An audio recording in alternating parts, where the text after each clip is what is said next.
This is lecture 2.1. That is week 2, lecture 1. You've looked at the overview for the week lecture already, a short lecture. And in this lecture we're looking at today, we're going to be talking about chapters 4 and 5 in the Guinness book. The issues that he raises there. Chapter 4 is entitled The Way of the Third Fool, and then the anatomy of unbelief, as he calls it in chapter 5. And that fits very well into the overall theme of the week, since we're looking at the issue of apologetics as it meets the real needs of people who are out there. Now, these two chapters have a lot of stuff in them. Chapter 1 of the book, in some ways, was kind of deceptive because it was so short, not impugning anything to Guinness's moral categories here, of course. But he's going to deal here in chapter 4 with the whole issue of atheism, where it came from. He makes some interesting points, and that one of them is that atheism is nothing new. If you go back to the ancient Greeks, he mentions a couple of them. He mentions, for instance, Democritus, and I would just add to what he said that Democritus of Abdera was a pre-Socratic thinker, that is before Socrates, who argued that the world, that all of reality, all of the universe, is made up of tiny particles called atoms. That sounds almost modern, but of course we simply borrowed the term from Democritus, and our understanding of atomic life is very different, even among scientists who are, like Democritus, atheists. So if everything is made up of atoms, according to Democritus, then so are the gods. So the gods are simply part of the stuff of this world. If they exist at all, they're simply beings who are from our world, who are somehow superior to us in knowledge and power, and so on. He's going to get into Erasmus here in a little bit. We'll hold off on discussing that. He talks about modern atheism. And of course, the church dominated Western and Eastern Europe for 1,500 or more years. Western Catholic Christianity, and then what is called Eastern Orthodoxy or Orthodox Catholic Christianity was the state church or churches of the East. And so in a context like that, it was difficult for people like intellectuals to come up with any kind of a credible atheistic theory without couching it in language that would not sound subversive to church and society. And remember that for people living in that particular era in history, church and society, or church and culture, or church and state, however you want to put the second of those predicates on there, are one and the same. They're coterminous with each other. And so even with this first atheist that he mentions, Paulo Sarpi, Sarpi couched his atheism in very covert terms. And so this is where atheism came from, modern atheism, but of course it flourished in the 19th century under people like Hegel and Nietzsche, also many of the purely idealistic philosophers that came after Hegel, and of course in Marx, and in Freud, to a lesser degree in Darwin. Darwin doesn't, Darwin doesn't come out and simply advocate atheism, but it's an implicit atheism in his views. He's going to move on then and talk about Erasmus. And by the way that he talks about all of this is in terms of three fools. The first fool is the fool who says there is no God. And that, of course, comes from the Psalms and other texts as well. And so then the second type of fool he talks about is the person who has become a fool for Christ's sake. He quotes from Paul's letter to the Corinthians at this point. But the third fool is Jesus himself. Now, you may never have thought about that. In fact, I had never quite put it or thought of it in the same way that Guinness does.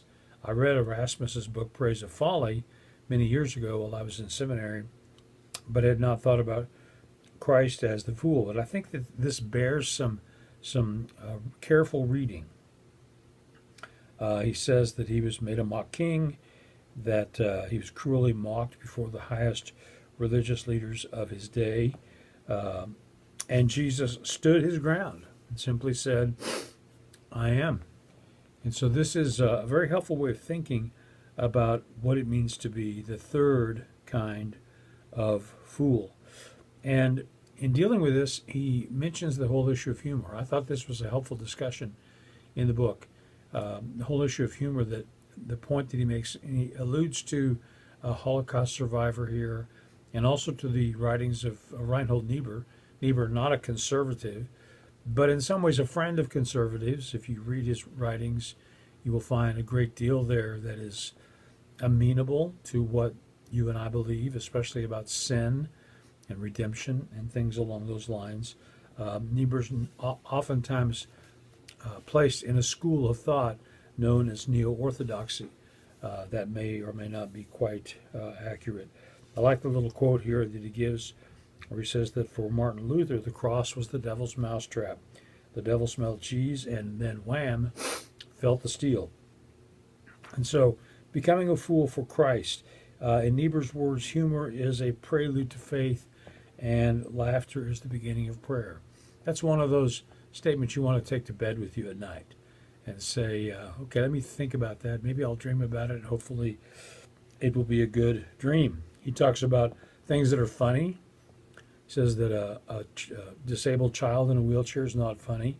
An elderly woman who can barely make her way around on her cane is not funny. But when a pompous politician goes up on the stage to receive a ridiculous award of some kind and slips and falls on the way up, we count that to be humorous. And talks in here essentially about the fact that the world has to be much more than what a person sees on the surface, that it takes faith to see beneath the surface, and that foolishness, in his way of describing that, and even laughter and humor, are pathways into faith.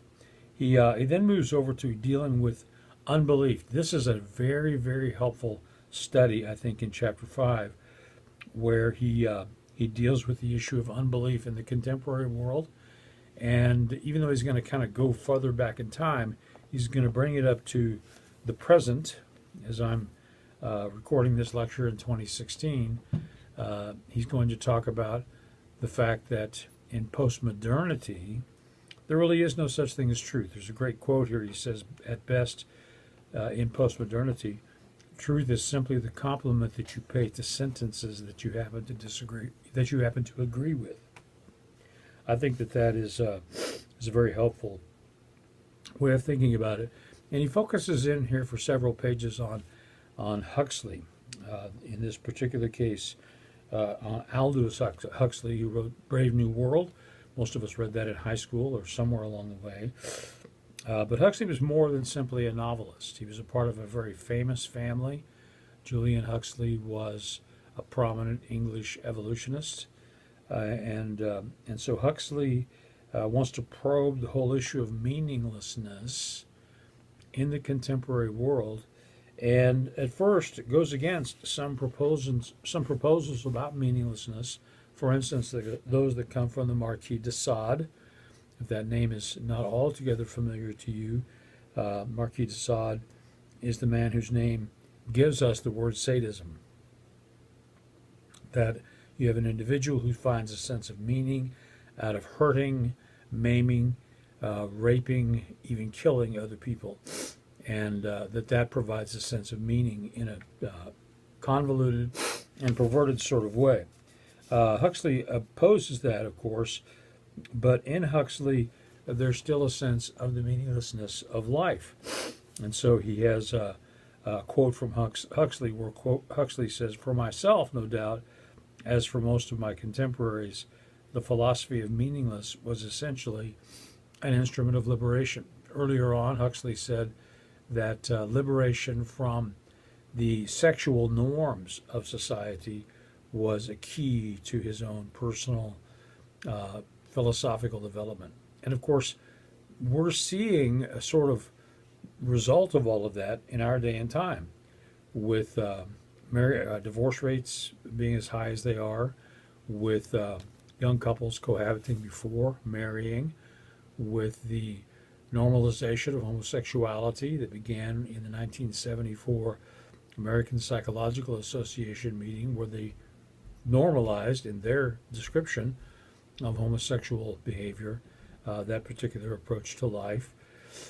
Gay marriage that has come into our experience here in the last number of years, last few years.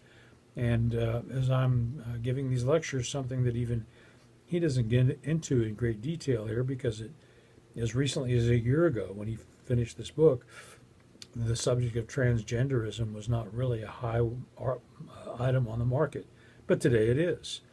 And all of this is a grandchild or a stepchild or something along those lines of the sexual revolution that began not in the 1960s, as we oftentimes think, watching the films and looking at something like the Democratic National Convention that took place in Chicago in 1968, but really that began back in the 1940s as men were returning home from the war, and then into the 50s, these sort of sexual deviations went underground. They were part of the hip movement. They were part of the beatnik movement, the beat movement.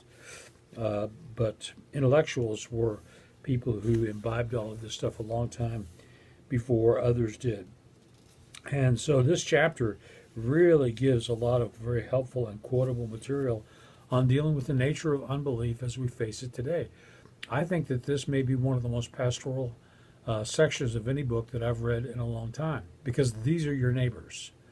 These are people who are your cousins, perhaps even a brother or a sister, people who have lost any moorings to what we have traditionally called truth, and instead have adopted a postmodern way of thinking, which is there is no truth.